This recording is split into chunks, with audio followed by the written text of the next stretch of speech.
Chers fans de foot, chers téléspectateurs du Bouquet Post, bonsoir à tous et bienvenue pour ce Clubhouse de Dribble, épisode 60, juste après le week-end de reprise de la BGL League, avec des buts, des surprises, des coups de gueule. Il y en a eu un peu sur les terrains, il y en a un à mes côtés qui rosille de plaisir de retrouver le championnat, c'est Boris Saint-Jalme. Bonsoir Boris. Salut Marco. Comment ça va ? Bah écoute, nickel, week-end de reprise, donc on est très content. Après 2 bons mois de trêve, toujours un plaisir de pouvoir commenter l'actualité avec toi et avec nos invités.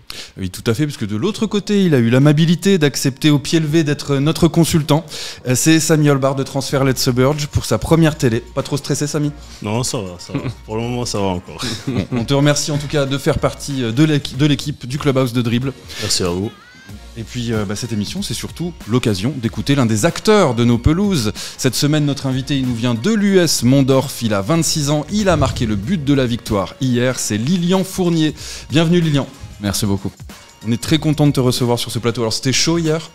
Ouais, c'était un gros match qui a été rude jusqu'à la fin parce qu'on marque dans les derniers instants. Mais voilà, c'est un plaisir de pouvoir revenir dans ce championnat et gagner le premier match. Effectivement, c'était chaud et puis vous aussi, préparez-vous à avoir chaud avec notre sommaire puisqu'au programme, nous allons analyser cette 16e journée de BGL League, revenir en détail sur la performance de Mondorf qui petit à petit vient titiller les plus gros. Avec la crise à Esperange, on se demandera si le Swift a sauvé les apparences avec ce résultat. La séquence carton rouge où Boris n'est pas content. La reprise avait lieu également en Ligue 1 Dames chez les filles, nous y reviendrons sur cette 13e journée. Des débats, des résultats, c'est tout ça, le Clubhouse de Dribble. Et on commence donc avec les résultats de cette 16e journée de BGL League. Donc le Swift Esperange s'est imposé 3-0 face à Ostert. On aura l'occasion de revenir sur cette rencontre. La Jeunesse a créé la surprise en s'imposant également 3-1 face au Progrès Niederkorn. Redange également, autre surprise, a freiné Strassen. Une rencontre nulle, 2 partout. Le FC Vils a gagné également, 3e surprise, contre le Racing 1-0. À 16h, 4 autres matchs. Monderkange a perdu 0-2 face à l'Union Titus Pétange. Donc Bétambourg s'est incliné face à Mondorf 1-2. Le Victoria Rosport s'est également incliné sur sa pelouse 0-3 face à Dudelange. Et Differdange n'a pas fait dans la dentelle face au Fola en s'imposant 4-0. Ce qui donne au classement Differdange seul en tête avec 7 points d'avance sur son dauphin Dudelange. Le Swift revient un petit peu dans la course avec cette victoire et 3e à égalité avec le Racing avec 33 points. En bas de classement, toujours Fola et Monderkange qui ferment la marche. Alors, la victoire de Vils qui freine le Racing, celle d'Esperange en pleine crise, Differdange et Dudelange qui déroule, la Jeunesse qui tape le Progrès. C'est quoi le match ou le résultat que vous retenez le plus de ce week-end, Boris ? Bon, moi je vais partir sur la victoire de Vils contre le Racing. Parce que sur ce qu'on avait vu sur la première partie de saison, et notamment juste avant la coupure, je trouvais que le Racing avait fait de très beaux matchs, avait fait forte impression contre Differdange, parce qu'il leur avait infligé leur première défaite de la saison. Et j'avais quand même envie de suivre, voilà, même s'il y avait quand même un écart en tête du classement, mais de voir si peut-être sur une folle saison, le Racing pouvait peut-être aller titiller un peu, ou en tout cas retarder le sacre de Differdange. Ils se sont ratés sur la rentrée et il y a déjà 10 points de retard. Donc je pense que ça va être un peu compliqué et puis comme tu l'as dit en préambule, c'est une vraie surprise de voir Vils qui est en bas de tableau accrocher le Racing à son tableau de chasse. Donc ouais, moi c'est la rencontre que je vais retenir d'un avec point un de but vue de Chris Phillips donc sur corner international. Donc voilà, c'est la rencontre que je vais retenir, mais plus d'un point de vue comptable quoi. Et toi Samy, la rencontre que tu retiens ? Moi personnellement, je retiens plus la rencontre de la Jeunesse qui bat le Progrès. Car je m'attendais un peu plus du Progrès, surtout là sur cette deuxième phase. Les cadres sont restés et voilà, malheureusement on a vu qu'ils n'étaient pas très offensifs, on ne savait pas vraiment ce qu'ils cherchaient dans cette rencontre, est-ce que c'était la victoire ou est-ce que c'était le match nul. Et au final, voilà, la Jeunesse a travaillé pour sa victoire et notamment Texeira qui était il a été très actif. Très actif. Et voilà, c'est le match que je retiens, c'est la victoire que je retiens. Donc, oui, on ne s'attendait pas à cette classe d'écart entre les deux équipes. Exactement. Lilian, je suppose que si je te demande le match que tu retiens, déjà le seul que tu as vu, puisque quasiment tous les matchs étaient en même temps, c'est forcément la victoire de Mondorf. Oui, c'est sûr. Après, on reste quand même toujours attentif à ce qui se passe sur les autres matchs, parce qu'aujourd'hui, on est quand même à une place qui est quand même agréable dans le sens où on se dit qu'on peut quand même regarder vers le haut. Aujourd'hui, il y a des matchs qui nous ont favorisé de pouvoir encore regarder vers le haut. Donc du coup, on se dit que voilà, chaque match est important, qu'on joue un gros ou un petit. Aujourd'hui, le but c'est qu'on prenne des points et que voilà, qu'on continue à pouvoir rêver sur cette saison. Bon, nous allons revenir sur l'US Mondorf qui a fait la belle opération en allant s'imposer à Bettembourg. Donc vous revenez effectivement à 1 point du Progrès et de Strassen. Actuellement vous êtes 7e. 5 points seulement du Swift qui est actuellement 3e. Donc pour en parler, on a celui qui a permis de célébrer la victoire dans les vestiaires avec son but à la 84e minute, donc Lilian Fournier. Formé au FC Metz où il gravit les échelons jusqu'à entrer en jeu en Ligue 1 et en Coupe de France avec l'équipe Fagnon. Il s'est notamment illustré en National 2 avec Sedan ou Blois. Il est passé par Beauvais, Sarre-Union. Et donc, depuis l'été dernier, à Mondorf-les-Bains, en BGL League, où il a marqué 3 buts. C'était le 3e hier après-midi. Donc, Lilian, tu rentres à la 64e minute. Il y a un partout à ce moment-là. Je pense qu'aujourd'hui, voilà, chaque joueur qui rentre doit apporter une pierre à l'édifice. Il y a plusieurs matchs où les remplaçants chez nous ont été très importants. On a une force aujourd'hui, c'est qu'on a vraiment une largeur dans le banc qui est exceptionnelle, avec des joueurs qui mériteraient même de pouvoir commencer titulaire aujourd'hui. On a vraiment un groupe bien étoffé avec des grosses individualités et pour autant on est tous au service du collectif. Aujourd'hui, ça a été moi qui a fait, on va dire, la différence sur ce match-là, avec Hachim Farr aussi qui est rentré et qui est auteur de la passe décisive. Justement, tu vas nous raconter le but. Donc, on est à la 84e, toi t'es rentré à la 64e, Hachim Farr il est rentré à la 71e. Tu récupères le ballon, lui il te le redonne sur une tête en retrait. Je vois Hachim qui fait un appel en profondeur, qui demande le ballon, et je le vois se positionner dos au but, et à partir de ce moment-là, je réfléchis pas, je sais très bien que s'il doit faire une remise, ça va être dans cette zone-là, et franchement, il la met parfaitement, il la met au bon endroit, et sur le coup, je réfléchis même pas. Souvent, quand on arrive devant les cages, on a un petit peu ce truc de réfléchir où on veut la mettre, et franchement, on n'a pas le temps, je la reprends en une touche, et voilà, ça finit au fond. On va dire que j'étais content de pouvoir marquer ce but. On a vu. Et, et voilà, mais on voit encore, même sur les célébrations, que c'est une force d'équipe, qu'aujourd'hui il y a vraiment une bonne ambiance dans notre équipe, que tout le monde s'apprécie. Donc voilà, on va dire que c'est une victoire qui fait plaisir à tout le monde. Certes, aujourd'hui, voilà, c'est un truc en plus quand c'est toi qui marques le but, mais voilà, c'est vraiment une force d'équipe et j'espère qu'on va continuer comme ça sur la suite de la deuxième partie de saison. Alors justement, depuis septembre, tu n'étais plus forcément dans le 11 de départ de David Zitelli. Ta performance d'hier, elle est importante pour montrer à quel point, en fait, dans le groupe, quel que soit votre rôle, vous êtes tous impliqués jusqu'au bout. Oui, c'est sûr. Après, je pense qu'en tant que footballeur, on a toujours cet espoir, on va dire, avec le travail, bien sûr, de commencer titulaire chaque match.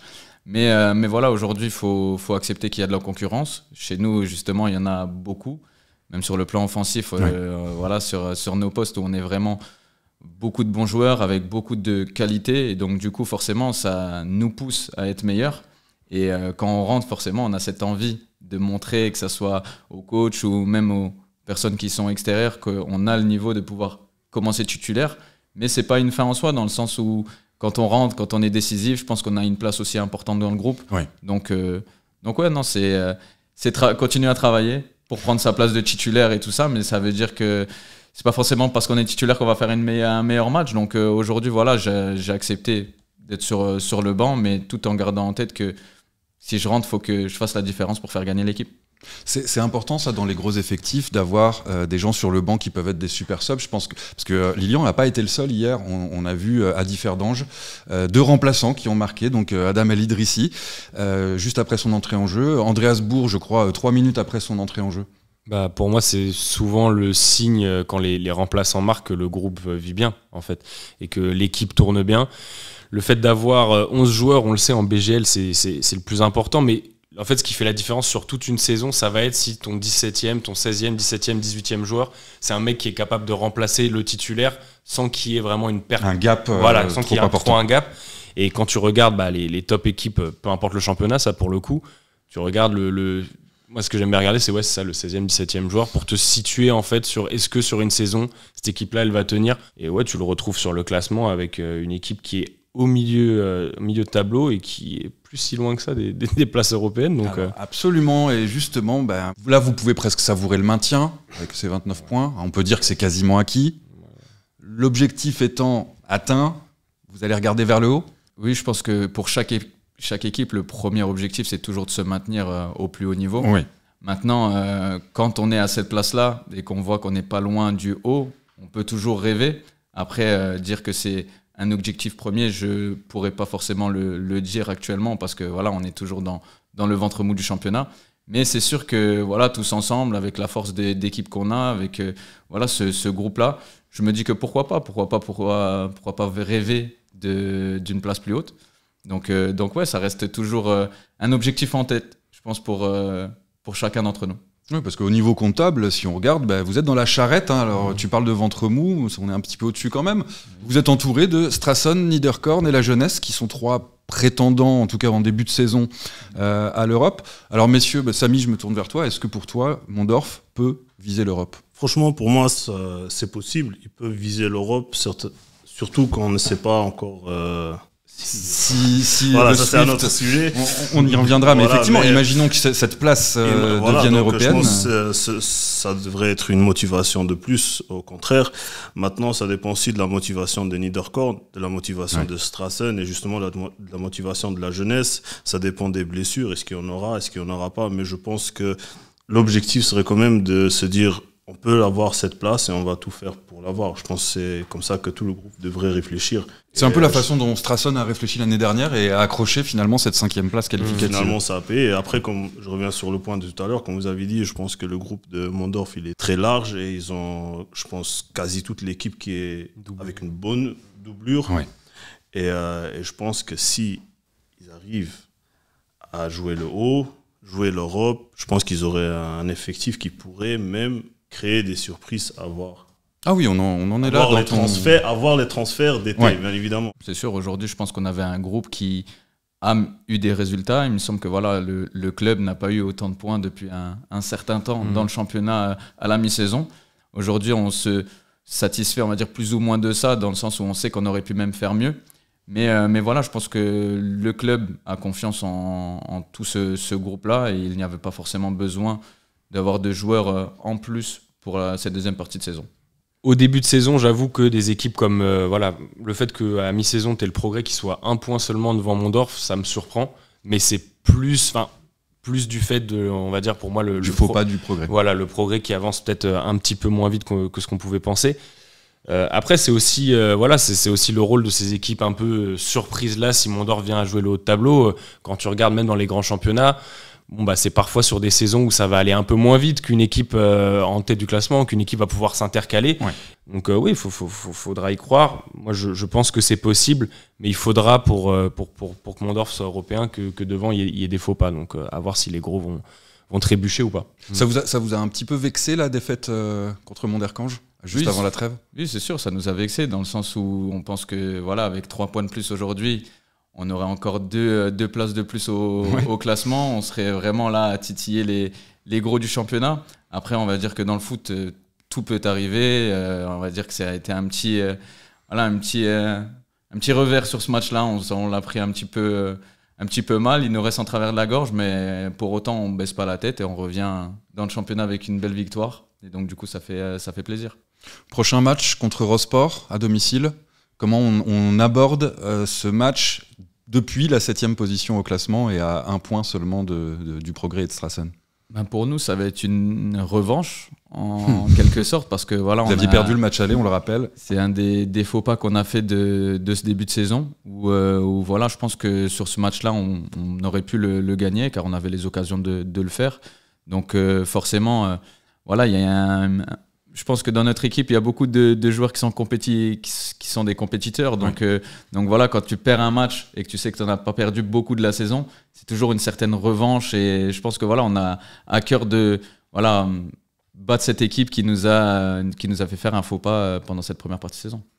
Bon alors messieurs, on a évoqué la victoire de Mondorf, on a évoqué également tout à l'heure celle du Swift, 3-0 contre Ostert, le Swift privé de certains cadres et de son entraîneur Emmanuel Dacosta démissionnaire. Donc on va faire le point sur la situation au Hallesberg.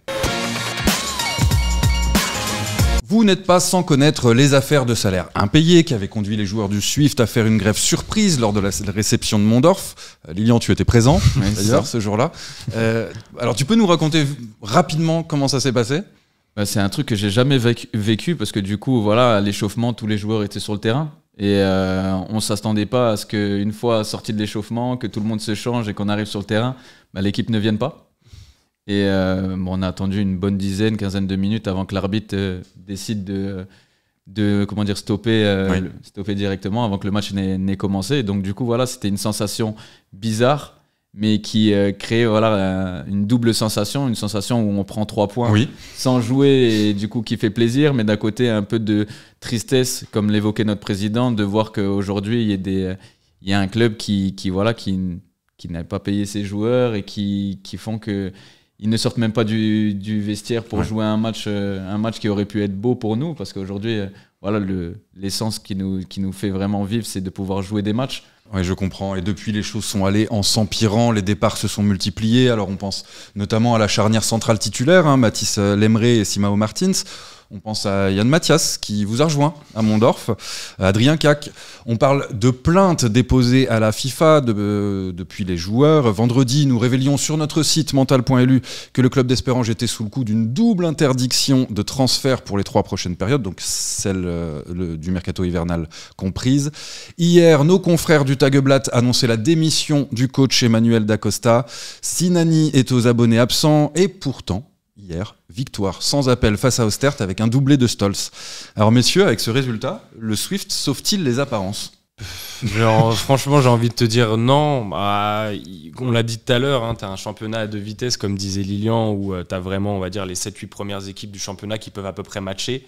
Là, tu joues une équipe du bas de la deuxième partie, on va dire, qui est un promu. Donc malgré tout, le Swift privé de son buteur, en plus, donc voilà, Kenan qui n'était pas là. Tu restes le Swift, c'est-à-dire que tu regardes l'effectif, même si tu as une dizaine de joueurs qui sont partis, entre ceux qui sont partis au mercato, ceux qui jouent pas, etc. Bon, voilà, tu vois, je regarde la liste, t'as Stolz, Moren, Luca Correa, Jordan Dupire, enfin c'est des joueurs référencés du championnat, c'est des joueurs qui sont au-dessus intrinsèquement de la valeur des joueurs d'Ostert. Donc moi je suis pas surpris non plus que le Swift s'impose, et je pense que peut-être ça permet de maquiller un petit peu et de tromper un peu certaines personnes, mais il faut bien se dire que voilà, cette victoire, moi j'attends de voir en fait ce qui va se passer en fin de saison à Espérange, savoir si certains joueurs qui sont encore là au club, qui jouent peut-être leur dernier match, vont partir, puisqu'ils seront libres de s'engager dans d'autres clubs de BGL. Parce qu'ils ne seront plus concernés par le Gentleman Agreement, qui n'avait lieu que pendant cette période de mercato. De voir aussi si le mécène du Swift continue à mettre la main au porte-monnaie, de savoir aussi si le club va obtenir sa licence. Enfin, il y a plein de trucs un petit peu à voir, mais moi, je pense que sur la deuxième partie de saison, je ne sais pas à quoi m'attendre avec le Swift, donc je ne suis pas surpris qu'ils aient gagné. Mais pour toi, ça ne sauve pas les apparences, ça les maquille. Voilà, ça les maquille, mais ça sauve rien du tout pour moi. Samy, tu en penses quoi ? Ils sauvent un peu les apparences, mais c'est les joueurs qui essaient de sauver leur propre apparence. Et en sauvant leur propre apparence, ils sauvent l'apparence du club, tout simplement. Donc quand on a un joueur comme Stolz, évidemment, il ne va pas commencer à traîner des pieds sur le terrain. Il sait que son contrat il finit en juin. Il sait qu'à son âge, la valeur elle peut très vite chuter. Donc pour lui, c'est mieux. Comme par exemple hier, il a été décisif sur 3 buts. Si je ne me trompe pas, c'est mieux pour lui de continuer à amasser les stats. Et il est, je sais pas moi, 3, 4, 5 clubs qui lui proposent des contrats juteux pour finir, on va dire, sa carrière en beauté. Donc pour moi, c'est ça ce qui sauve un peu la face du Swift. C'est le professionnalisme et un peu l'individualisme de tous les joueurs. Bien sûr, après c'est tout à fait compréhensible. Je pense que c'est leur gagne-pain. Je pense que Stolz, c'est pas un joueur qu'on peut comparer à un autre joueur qui joue au bas du tableau, qui a un contrat, je sais pas moi, de 1 000 € par mois. Je pense que c'est un joueur qui gagne assez bien sa vie à travers le foot. Il a une énorme carrière. Le Swift, je pense pas que ce soit un club qui va couler, même si une certaine personne quitte le paysage du Swift, donc le principal investisseur. Voilà, car au point où il en est aujourd'hui, pour moi, personnellement, je pense qu'une intervention politique aura certainement lieu. Espérange, c'est une commune qui est très fortunée. Et avoir le Swift dans cette commune, je pense que c'est une plus-value pour le paysage sportif. Et voilà, je pense que politiquement, le club est très, très important, et je pense qu'ils attendent seulement que cette personne quitte, on va dire, les lieux pour pouvoir intervenir et réinvestir on va dire, de manière, encore une fois, politique. Ils sauvent un peu les apparences et s'ils continuent comme ça, je pense qu'ils vont rester dans leur top 3. Ok, alors on parlait de l'interdiction des transferts. Évidemment, le président Laroche rappelait, chez nos confrères du quotidien, que cette interdiction, elle n'est valable que jusqu'à ce que les salaires soient payés, en fait, mais on parle quand même d'arriérés de plus de 4 mois. Est-ce qu'on peut, comme Boris semblait le craindre, avoir l'angoisse d'un nouveau coup de tonnerre et d'un nouveau refus d'octroi de la licence UEFA pour la 2e année consécutive ?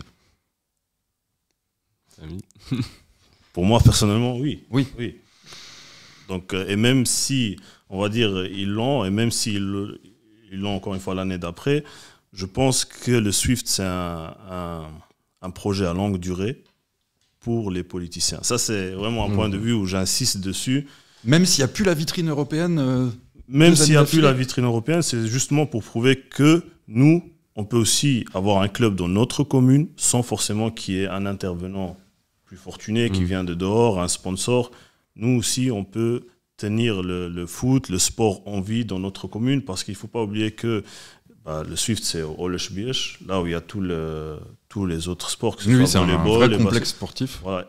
Et je pense que c'est le foot qui fait vivre un peu ce complexe sportif. Et je pense qu'ils n'ont pas investi dans plein d'autres terrains justement pour après se dire si on joue la promotion, c'est pas grave. Ouais. Lilian, donc vous avez accueilli un ancien joueur du SWIFT jusqu'à encore le mois de décembre. Est-ce qu'il vous en a parlé un petit peu dans le vestiaire de la situation ? Personnellement, j'en ai pas forcément entendu. Alors peut-être qu'ils en ont parlé avec d'autres joueurs.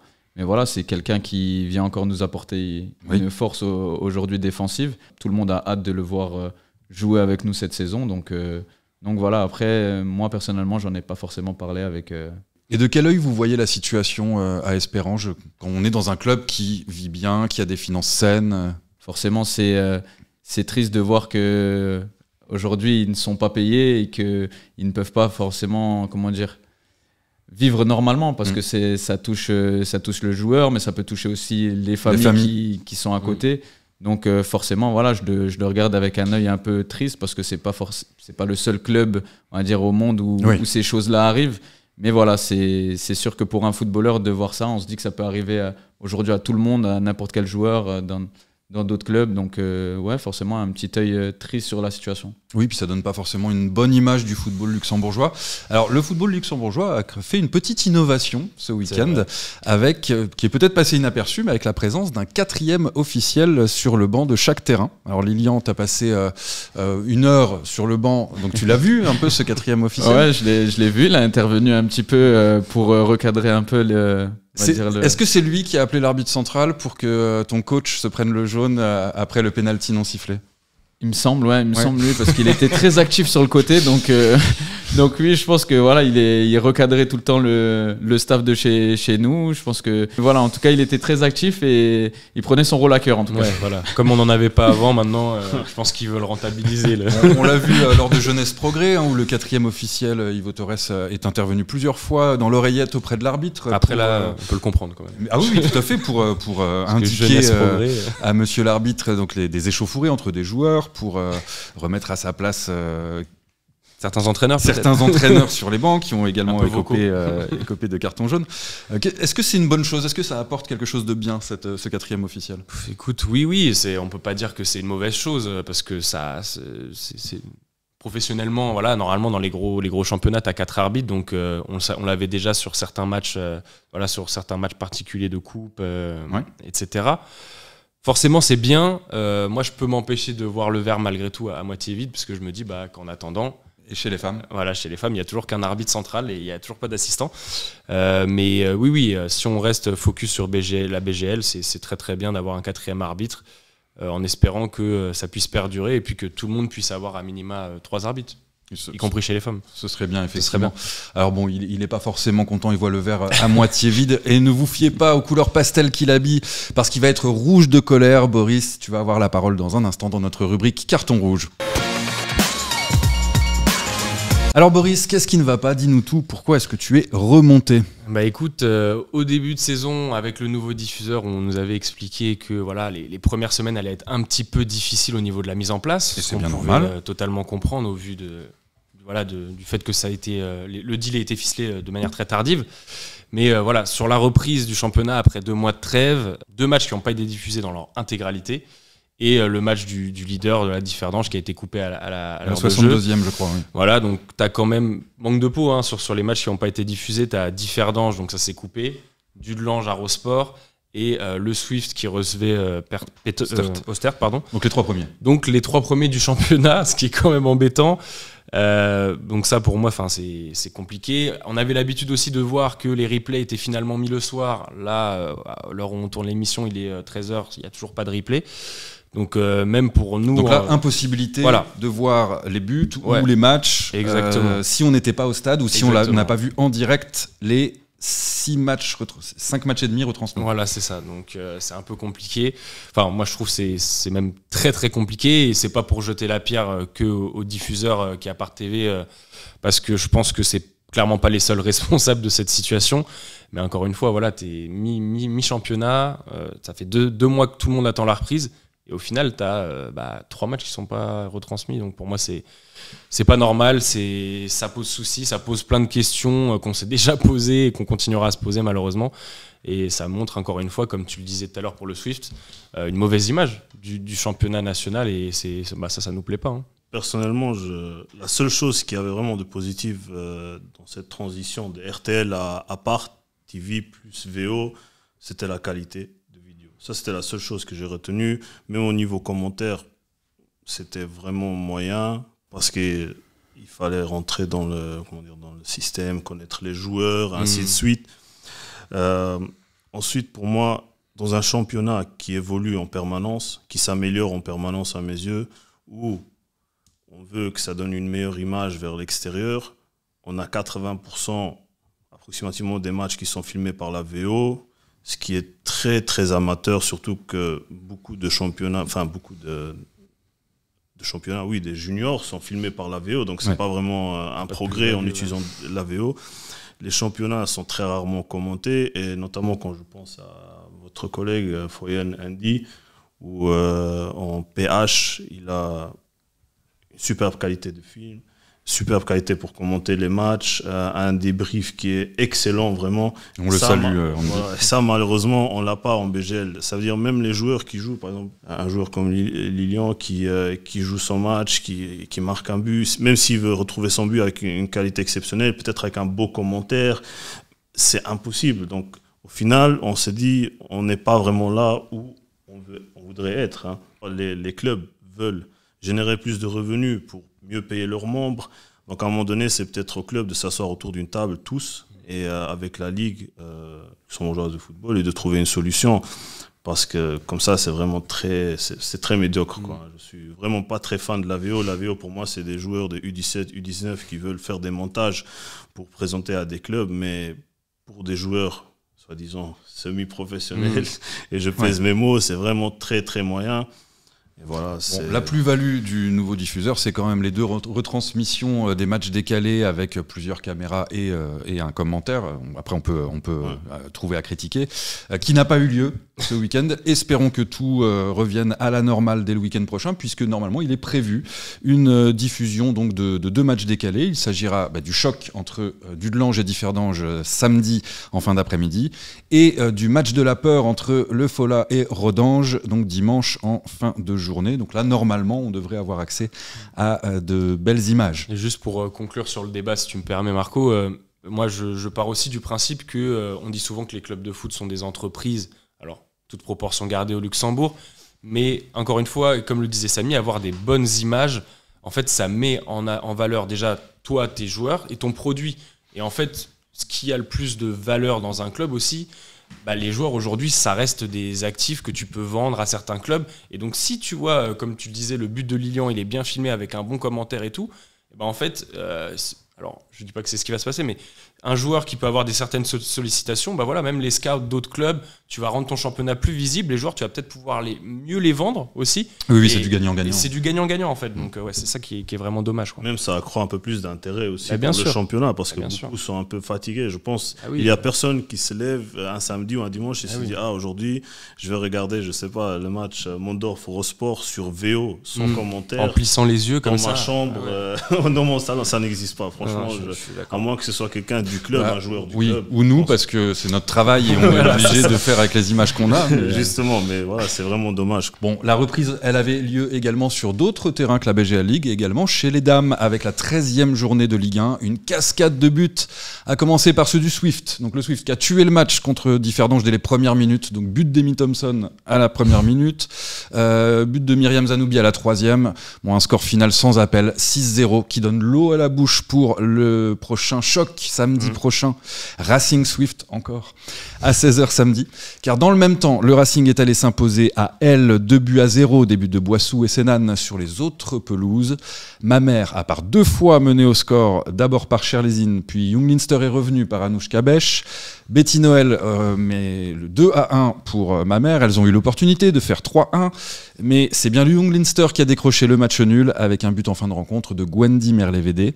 Diekirch et Vormeldange ont fait respecter la hiérarchie face aux promus, donc 7-0 pour les Young Girls contre Osingen Norden, 8-1 pour WMG contre Mertert Wasserbillich, ce qui donne au classement évidemment le Racing seul en tête avec 37 points, juste devant le Swift avec 35 points. L'écart se creuse avec les poursuivants. En bas de tableau, évidemment, les promus Osingen Norden avec 4 points et l'Union Mertert Wasserbillich avec 1 point. Ça va être intéressant le match samedi prochain. Ouais. C'est le gros choc, on attend de voir. Hein. Est-ce que le Swift va être capable de renverser la table et d'aller s'imposer au Racing? C'est un concurrent plausible dans la durée face au Racing? Bah écoute, moi je regarde les résultats, oui, et je regarde les matchs, ils sont à 2 points, donc on verra de toute façon comment ça se passe le week-end prochain et puis sur la fin de saison, puisque les équipes vont être amenées à, je pense, se réaffronter. Mais ouais, clairement, on a une lutte pour le titre qu'on avait peut-être plus trop. Un Racing où au début de la saison on pouvait se dire ils sont un peu moins forts, peut-être que c'est l'année où ça va switcher. Et au final, avec le Swift justement, oui, et au final, Martin, ça reconstruit une équipe. Au final, le Racing est toujours aussi costaud, donc ça va être intéressant à suivre jusqu'au bout. Ouais. Bon là, il y en a qui ont marqué des points et pour le classement et peut-être pour le dribble d'or. Hein, aussi. Ouais. On va vous laisser dans un instant, mais avant, on vous donne le programme de la 17e journée de BGA League. Donc on vous le disait, Dudelange, Differdange, ça sera le choc samedi. Nous aurons Ostert Racing, Strassen Wiltz, Mondorf recevra Rosport, le Progrès Niederkorn recevra Bétambourg, Pétange Jeunesse, le Swift contre Monderkange, et donc en fin de 17e journée, Fola Rodange. Messieurs, merci beaucoup d'avoir été présents autour de moi pour parler football. Lilian, un grand merci de nous avoir honoré de ta présence. Non, merci à vous. Franchement, c'était un réel plaisir d'être là. Tu as vu qu'on avait des écharpes de Mondorf quand même. Voilà. Le club est dignement représenté. On espère pour toi que tout va bien se passer lors de la deuxième partie de saison et que ce but on va en appeler d'autres. Merci beaucoup, j'espère. Samy, merci beaucoup pour ta première. Nous étions ravis de t'avoir comme consultant. Merci à toi. Vous pouvez retrouver Samy sur Transfer Let's Suburge. Boris, nous retrouvons lundi prochain. En attendant, on vous souhaite une bonne soirée. Allez, bye bye. Ciao. Au revoir.